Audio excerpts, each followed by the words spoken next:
Okay, so I'm not gonna lie. I was like the day sort of sprung up on me really fast. That SmackDown's 3 hours. I was like, I went in to watch SmackDown, and I was like, oh, this will be over in no time. And it was like, welcome to the 3 hour of the SmackDown. I was like, all right, readjust my mindset here because this is going to be a minute. But I will say, hey, it did not actually lag. It did not stammer. It did not just seem like, oh my God, this is taking forever. It ran pretty smoothly. It still felt like it was almost still in like how it was with the 2 hour stuff. Except for we actually got more time for things, to be honest, matches, to be honest. Um, yeah, I was like, they didn't set it up. They didn't really go crazy out like what they're about to do for the Netflix special, which I get, which is sort of different. Like even though it's 3 hours SmackDown, they're still on USA. It's still SmackDown. They only added the 3 hour, but they ain't nothing new flashy about it. Whereas like Netflix is a whole new thing. They ain't never really been on Netflix, so it's technically, kinda, sorta a new audience in a way of a new network, so I get it. It's almost like how when the USA went to SmackDown and all that other stuff. So hey, give it whatever it is. But I was like, we kicked off with basically Cody Rhodes over here talking about Kevin Owens once again, but we got Drew to come out and save the day. And basically, he gave Cody a hug and said, basically, hey, listen, I'm just here not to beat you up. I am just here to make sure that you have an ally in all of this. And Cody Rhodes, while I do like the fact that his baby face is sort of, uh, you know, really like tough with it, rough with it, cause he didn't really take kindly to that. He's like, I know why you're here. You want the chance. You want to come against me. You want to come get the title. Come on, let's go ahead and scrap. But at the same time, I will say that Cody Rhodes, who has had a trouble, as Mac and that Drew said that you have a hard time with friends right now, did also like. While I understand it's very heightened for you, Cody, you do also sort of need the friends, and in a way where I'm like, I'm surprised you just try to parlay this into some type of like, okay, like I see where you are coming from. But he really wasn't on McIntyre's side at all. He didn't even try to hear him out or nothing like that. I'm like, maybe he done with this side of friends that always got some word to say, but it's always somebody else's fault type of stuff. So hey, maybe that's what it is. But Drew just sort of got out the ring, and KO came out, and they basically had a big mash 'em up brawl kind of thing. Then after that, we got right into it with an Andrade and Shinsuke Nakamura match. On one hand, I was like, I am sort of glad that it does sound like the crowd is starting to get a bit more on Andrade or whatever. Because I was like, when he was taping up his hand, heard a cheer. I was like, when he was coming out to the ring with his music, hey, I was able. There was like at least there were like some cheers with it. Cause most of the time he don't really come out to like really no reaction. And I was like, that sucked because I was like, he had put in good work and people like his matches, but I was like, but they don't have anything for him when he comes out. So I was like, now he done got beaten by Shinsuke. To be honest, I sort of think I was like, it's hard to know what's going to happen to Andrade because I was about to say I have a feeling that he could be going back to Raw. But the crazy thing is, like, as soon as he came back last year, I was like, he sort of was on SmackDown.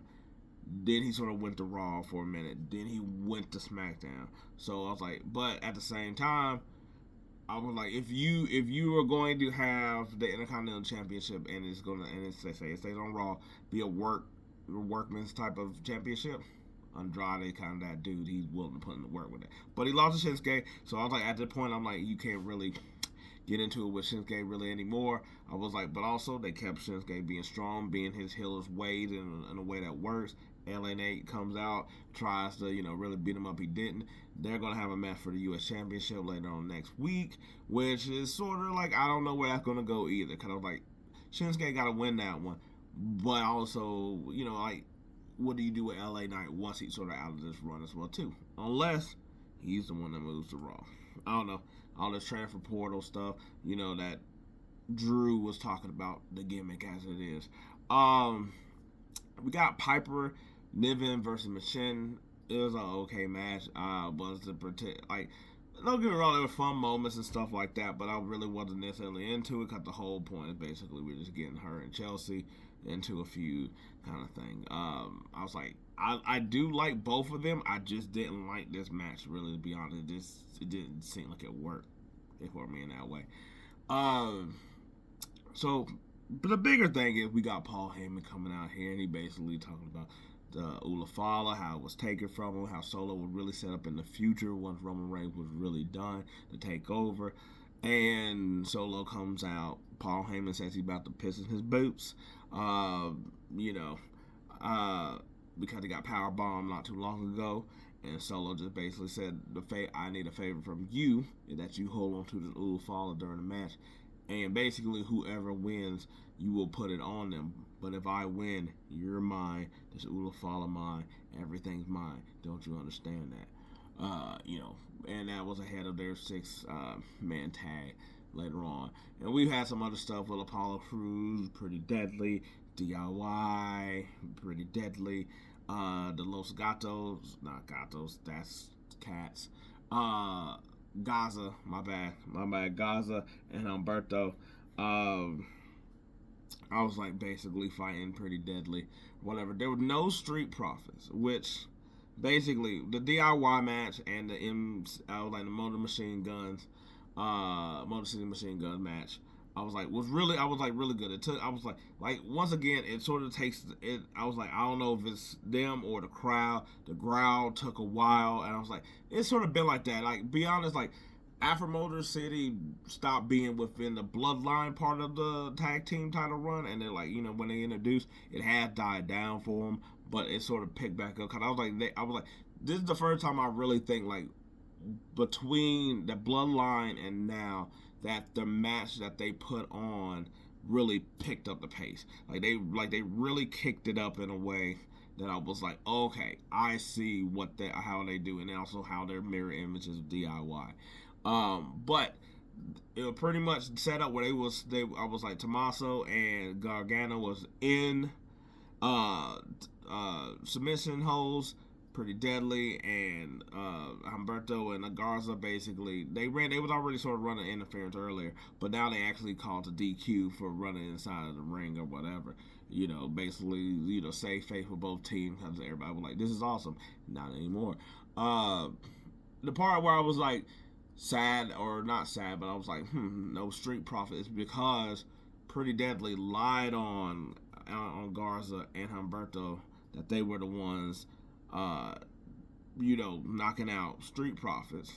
Street Profits know it was Pretty Deadly, so I was like, they should have also came out, and I feel like at some point they either when they was backstage, it's when it was like, oh snap, they're gonna be over here facing Garza and Humberto. Oh damn, there goes Street Profit. Or running out in the ring, and everybody just sort of having their fight. You know, Pretty Deadly trying to run, and then you hit Street Profits music or something like that, and everybody just fights. Cause everybody got beef with everybody basically in this whole tag team scene. So why not, or whatever? I was like, hey, put all the tag teams here and let them all wrestle and fight, because that's sort of the thing right now. Didn't happen. So I was like, that continued probably going on, or DIY probably be ducking MCMG, you know, for a while other people get involved. Mello was backstage basically telling Sami that we could run this back. I would have won if it wasn't for Braun Strowman or whatever. The Usos show up behind him, like, we got a problem, and Mello just like whatever, I'm out. And Sami just like, yo, I gotta go change and get his gear on, which to be honest, it already like he had his gear on. I was like, I couldn't really tell from below, but he had his gear on because his shirt didn't change or whatever. And Uso and them talking about like he need to comb his hair and he need to cut that, which is funny, kind of like, you know, maybe that's something they get later. But as they're walking, they bump right into KO, and KO's like, hey, y'all need to watch y'all back. And it's so funny because it was like this close for KO and Sami like to run into each other, and they didn't. He didn't really get into it with the Usos and nothing like that, but it was like this close between him and Sami and whatnot. So I was like, ooh, that's a good tease right there for us. But then the night did end in a way that I was like, it should have been. Technically, I was like, be honest, if it wasn't for Bloodline, this really probably should have been how the show goes off or whatever, in a way that's like, it really probably should have ended the show, but it didn't. Like Bloodline or whatever, and there was like nothing really Bloodline significant except for being Bloodline. Like it wasn't like there was some type of like. I'll get to it in a minute. Naomi versus Nia Jax for the main championship. I don't know how this really came to be honest, but hey, it did. Oh, I think it came from the. I think it might have came from the. No, I was like, I think she beat Candice LeRae to get the tag team titles. But either way, match that happened. On one hand, it was a really fun match. It was a really great match.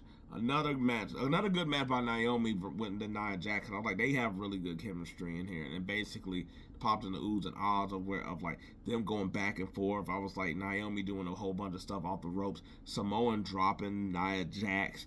I was like every time that she would get a pinfall, the crowd is going like, oh my god or whatever, because she was getting chants throughout. She has the momentum. There's just really nothing they can really do with, I guess, considering where this is going to go. But the match basically, Nia Jax wins against Naomi. I was like, Bianca going to check up on her.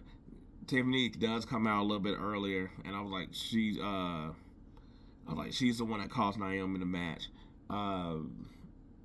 And as she coming out, she telling like, "Oh, go ahead and beat her up and all this other stuff." Yeah, and I was like, but as soon as she get up on the turnbuckle, Tiffany hits Nia Jax, knocks out Candice, Bianca KODs Nia Jax. She gets Bianca out of there, and then she hits the most spectacular moonsault ever. I don't know, something like the name. And Tiffany is your new champion after cashing in. And on one hand, like I said, it sort of sucks because I was like, Naomi put in such a great match for it to be for not, basically, just to sort of get the cash in going and stuff. But I do like the fact that they finally, they like, I don't mind that will she, won't she, they or whatever with the briefcase as much because I was like part of his gimmick for the most part. I sort of did like the fact that they did sort of create this faction or whatever, where it was friends and it was like a faction that was breaking up. I did like that element or whatever, because I was like, I know people it seemed like sort of people was like getting tired of it, but I was like, they don't really do this with the women, so I was like, it was sort of cool to see of how they used the best friend gimmick in order to use it this way. But she's your new champion. They didn't wait till WrestleMania. They got it in early. I was like, I think that's pretty good. I was like, it lets Nia Jax sort of just, I was like, she's probably going to get a rematch or something like that. But it sort of lets her, refresh a bit. I was like, because I was like, there's really nobody else for her to fight at this point. If she's not going to fight Bianca, Jay's hurt. Who's she going to fight, especially with the U.S. title scene going to be occupied? So I was like, it cleans that slate. I was like, you got Tiffany versus all of them as well. I was like, we'll see how anything moves with other people. I was like, but you got a young star basically also with the championship as well. So I was like, I think it's good that it happened on TV, as they said it haven't happened like that in 6 years. It's good. Now going into the Bloodline versus the Usos and Sami. On one hand, I see why it was the last match. I was like, we sung Jey Uso's song 3 damn times. Or whatever. I like the song. I like the yeet.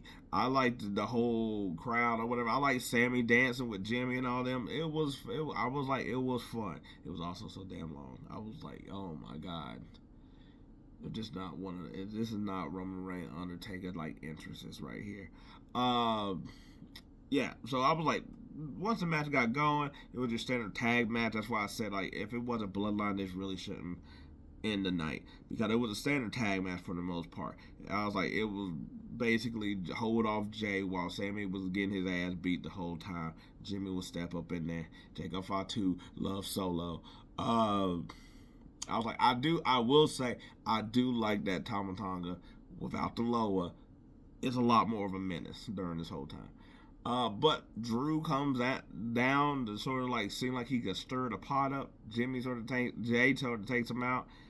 And then we don't see no more Drew at all. I was like, he tried to pin Jacob Fatu. He wasn't the right man. Solo was the right man. Spikes him, gets a 1, 2, 3. And there was nothing else. Drew didn't do nothing else. Why? I was like I said, why was this the main event? Like, it'd be one thing if Drew joined the Bloodline and they was all just beating up the OG Bloodline. I'd be like, oh, okay, that's sort of a way to go off or whatever. Or Drew misses Jay and hits Solo in the face, and now Jay goes all two getting up in Drew's face. I'd be like, oh, okay, that's sort of a moment. There was nothing here worth that ending at all. It was a standard ass tag match. I would have preferred if this would probably like. I would have preferred if they would have did the Heyman. I would like the Heyman Solo stuff at the beginning. Had the match. Be done with it. Drew could have still came out. Drew could have still came out because he was on this. He was on SmackDown last week or whatever. They would have got them out the ring. Or like he could have sort of maybe like cut a promo then and then have Cody come out, or did Cody's later on and then have Drew come out or whatever. You know, when he's like, and now because we have the transfer portal, and then he comes out. There was no reason for this to be like. So that's it in my ring. So SmackDown was all right. It was all right. I was like, I like that we got matches that were able to actually be matches. Even if I didn't necessarily like all the matches, I still appreciate the fact that people are getting time to be on the show now that it's 3 hours. I like that Tiffany. I like that Naomi had a good showing. I like that Tiffany cashed in. Hey, it was a pretty alright show. I'll put it like at a B. Anyway, what did y'all think of the show? Do y'all enjoy now that it's Tiffy time? Do y'all enjoy that whole thing? I was like, should they have gave it? I actually thought they were going to give the championship to Naomi and let her win to get cashed in on. I thought that was going to be what it was going to be, but that might also cause some controversy because I was like, you're trying to make Tiffany a baby face. Like, she sort of is baby faces. And you're going to have her also go and get Naomi, who the people really like. So, you know, I do understand. Anyway, let me know what you think. Until then, peace. I'm out.